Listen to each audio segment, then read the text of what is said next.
Ladies and gentlemen, we're starting a series tonight called Blueprints for a Strong Marriage. My name is Danny Carpenter, and we're filming these live in Grace Christian Family Center in Tomball to an audience of about 30 people or so in our fellowship hall. Over the next few weeks, we'll cover about 12 various topics that are designed to make our marriages stronger, make our relationships more fulfilling and better, maybe explain why we're having some of the problems that we're having in relationships. And so let's just get started with a brief introduction of some of the topics that are coming up.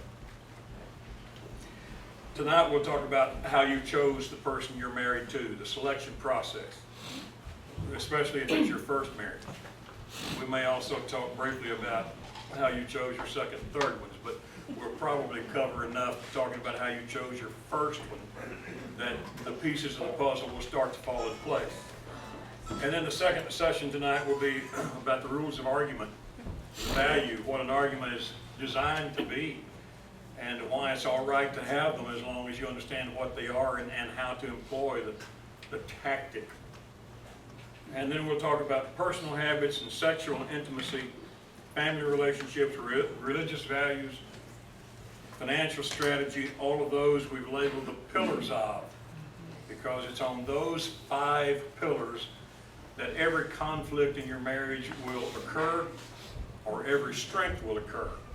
Every marriage will have conflicts, and all of the conflicts in your marriage can actually be categorized in one of those 5 areas.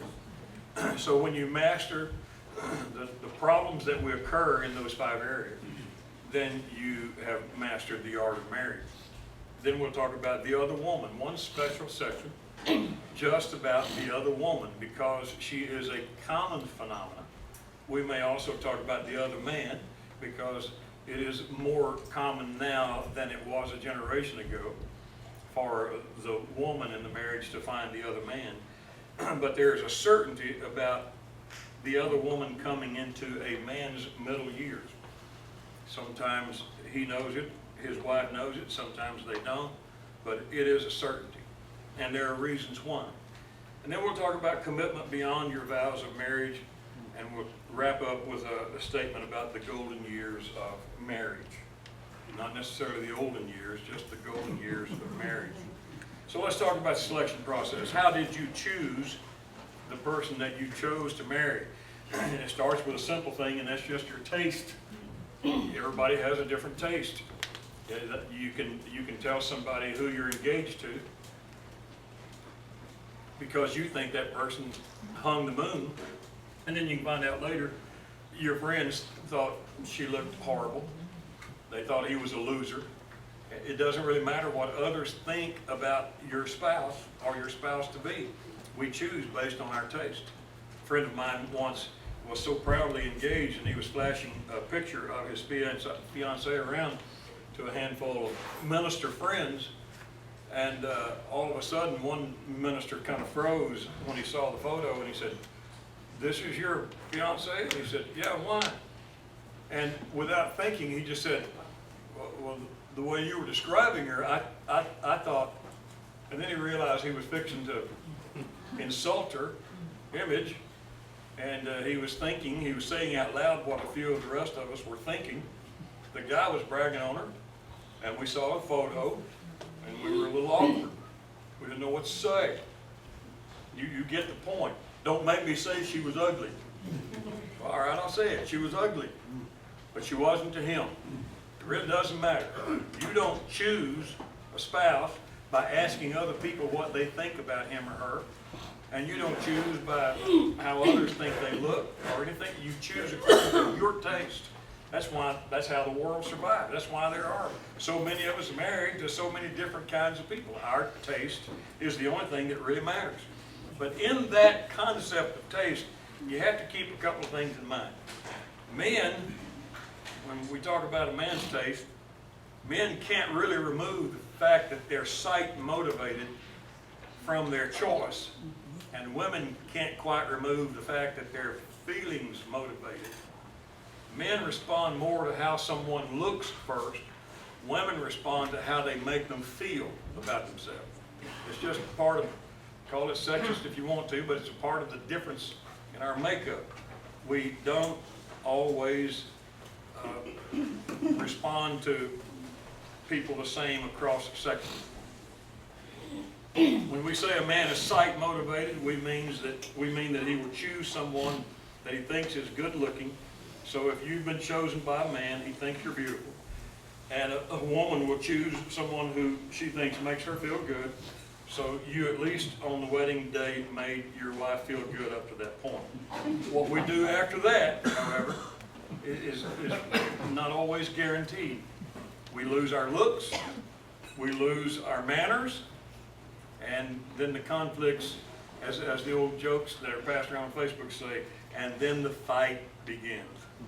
So just keep in mind, men are sight motivated. I'm going to repeat myself a few times in these sessions because we're going to have to come back and talk about men being sight motivated in at least one other session, maybe two. Doesn't mean that he doesn't notice your brains. It means that his dominant factor is his eye. And when men see, they want what they see. There's a hot rod out the front.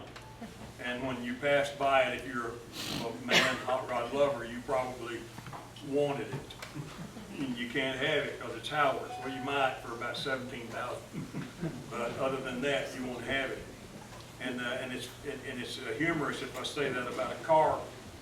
But if you weren't a nice audience, I could throw the same comments in about a woman or a man. And you pass by some you'd like to have based on how they look as a man, because you're sight motivated. I didn't say sight oriented, I said sight motivated. What you see makes you want. Classic example in the Bible is King David, who was already married to at least two women we know, maybe more. He already had Michal, or Michelle, I prefer to call her, and he already had Abigail, whom the Bible referred to as lovely. So we know he had at least those two wives, and maybe more in his harem. And then one day he looked out the window of the palace and saw Bathsheba taking a bath on her rooftop, naked, I assume, taking a bath. And David saw. And not only did he see, he wanted what he saw. And he conspired to arrange to get what he saw. The power of a man's appetite through his eye is amazing. He got Bathsheba when he didn't know anything about her personality, about her heritage, family, legacy, how she'd respond. He just saw her, and he was motivated to want her. And so it's a powerful effect, and it is part of the process by which we chose our spouse. Second thing on the selection process is you chose from your pool. And I don't mean your swimming pool, I mean the pool, your environment. So typically, at our first marriage age, the pool we had to choose from was very small. Most of you in this room are middle-aged or so. Most, I just say most. Middle-aged or a little older. And you can appreciate what I'm saying when I talk about how small your pool was when you chose your spouse. Your pool when you're young is usually not much larger than your family. You can't marry them. Your school friends, and you only have a few in school that you're actually friends with. Your church, that's pretty much it. A generation ago, if you didn't marry within your church, you were almost sinning. So that narrowed your pool even more. So you kind of had to choose from a handful of available people that you knew, unless you're one of those who didn't marry early and headed off to college, and then your pool broadened a little bit. If you didn't marry in your first college year or two and got a job, then your pool broadened a little bit more. But for the most part, we simply choose from the people we know, and that pool that we have to choose from is pretty small. There's nothing wrong with it, but it does explain why when a man is in his 40s and the pool has grown way beyond what he had when he first chose, he looks around and thinks he could do better He can find a better fish than the one he found because he's in a larger pool now. We'll talk about that at length in another session, the other woman session. But that's what we do as we expand our pool. We realize we chose from a limited basis. The other factor that determines who we choose to marry is our own self-image. It's kind of difficult in a Christian circle to talk about self-love because we kind of think that the word humility and that quality of being humble is almost like we're not supposed to love ourselves. But that's not true at all. And Christ's command to love our neighbor is strengthened by the rest of the phrase, as you love yourself. So if you don't like yourself, it's not going to be likely that you really like someone else with a right kind of like.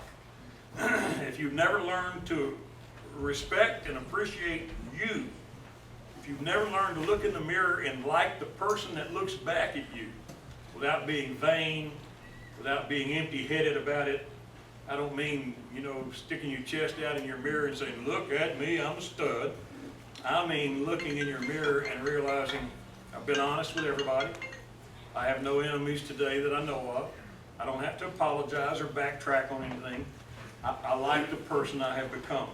I treat people right.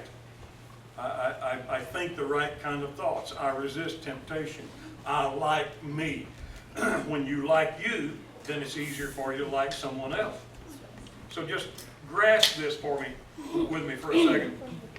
We choose according to what we think we deserve, what we think fits the image we have of ourselves. Some of you, it'll be hard for you to remember way back when you were in the selecting process, because you're like me, you're old and you can't remember. But those of you that can still think back, just remember how sometimes the girl that said no to you guys, you pursued her more than you did the girl that actually liked you. You know why you pursued her more? We use words like, oh, we like the challenge, it's hard to get and all that. Yeah, but she also reaffirmed something you already thought about yourself. You didn't deserve her. That's why she said no.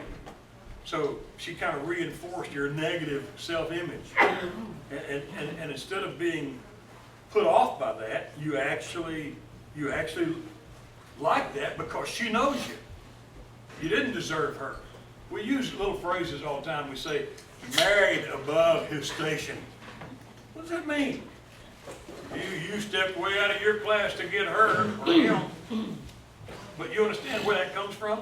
And especially if you're the one saying it. If you say to somebody, I'm married way above my place in life, well then you're admitting you had a low self-image. A strong self-image would just say, man, I found my soulmate. I found the chemistry that you're supposed to have. A vain self-image would say, yeah, I decided to bless that little old tramp and let her see what a real life is like with somebody like me. That's vanity. So somewhere in the middle, you find, well, I don't know what your image was, but you understand the point we're trying to make is this is how we actually choose. We don't always choose wisely, but we do choose from our taste. We choose from the selection that we have, the pool that we're in. We choose according to our own self-image and what we think of ourselves. And then, as we get older, and we change jobs and change jobs again and get degrees, move on to different circles of people and experiences, we discover sometimes late into our marriage that our tastes have changed. And it's very possible the man that you married no longer has appeal to you, but you're married to him. The woman that you're married to no longer floats your boat, but you're married. And the only reason is because your tastes have changed. You see things differently as you grow and experience more in life. And your pool broadens.